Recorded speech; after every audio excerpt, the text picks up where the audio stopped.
This is Harry Judd for Boxing Social. I'm delighted once again to be joined by Adam Booth. Adam, he performed at his skin tonight. You must be absolutely delighted. I am delighted, not just for what he did in the ring, but what he's done over the last 2 years in his evolution as a young man. And I've always said from day one, he is the most naturally gifted fighter that I've ever worked with. And my biggest hope is that people get a chance to see what I see every day in the gym. Yeah. And tonight was a start of that. But believe me, I've seen so much more than what he showed tonight. But I think it was a brilliant first big step to him being an entertainer. Because a lot of people were saying in this fight, saying, look, Josh Kelly's going to come in strong early rounds. Whether he could keep that before 12, we didn't know. We knew Troy was going to come in the later rounds strong. But it seemed that Josh, I know he took a few rounds off, in terms of slowed up a little bit, but it seemed that Josh did momentum in terms of the whole fight for the whole 12 rounds. Yeah, I mean, I've heard that before. Oh, he's going to gas after a few rounds. I've heard it with other fighters before, but the bottom line is, we believe in Josh. Josh believes in himself. He knows what he can do.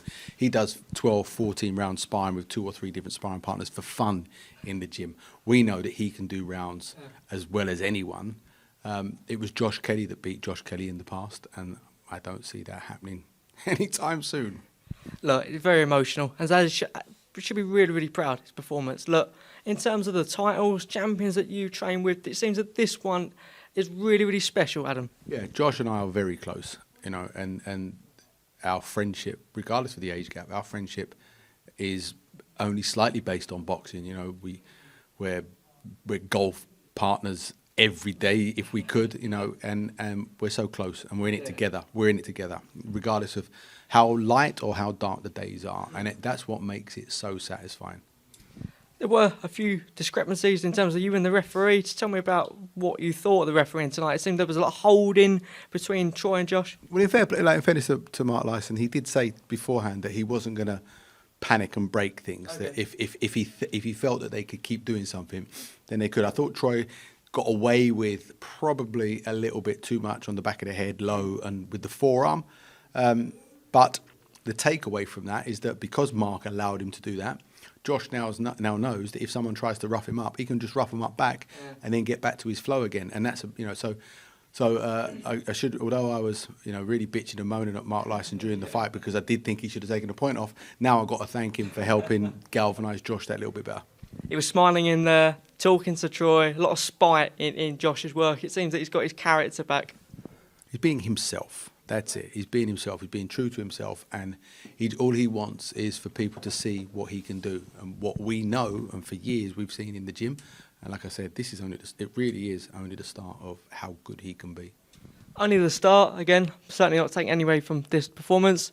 Defend it, European, in terms of that. I know, obviously, tonight, let's just celebrate his achievements. Well, yeah, and also, it's a bit of a breakout performance for him, where he's proved that he's not what people thought he was, and that he is what we believed he was. Yes. And, with Channel 5 exposure, with that style, the way he looks, the way he carries himself, his stock's risen. And so we're just going to take time, enjoy this, and then sit with Calla in January and figure out the next one. Also, Harlem in attendance this week. Didn't get to chat to you, obviously, Friday night last week, but what performance there from Harlem. Tom felt he came to win in that fight. He did, yeah. Tom was prepared, and he wanted to test Harlem because Harlem's still gaining a lot of experience, and so appreciate the work, the competition that Tom gave. But it was a great learning fight for Harlem, and main event on Channel 5, a lot of pressure on him. He heaped a lot of pressure on himself, but he dealt with it. And I actually thought the last 4 rounds he just got better and better. So it's a great progressive learning fight for him. Finally, looking forward to next weekend. Mike Conlon back in his home city of Belfast. It's like a whole event when he returns back home. So looking forward to that one, Adam. Yeah, I mean, the atmospheres are always special, and I make sure I enjoy them. Mick's got a job to do. Can't take his eye off the prize. Nothing exists until he gets the job done against Karim Guerfi, but he's in fantastic shape. He's been absolutely brilliant in preparation, and he's peaking just at the right time. Leewood, possible down the line, or is that fight gone now? Who knows? We wanted it. We were told he didn't, so fine. Mick Connor's life and career doesn't revolve around one fighter.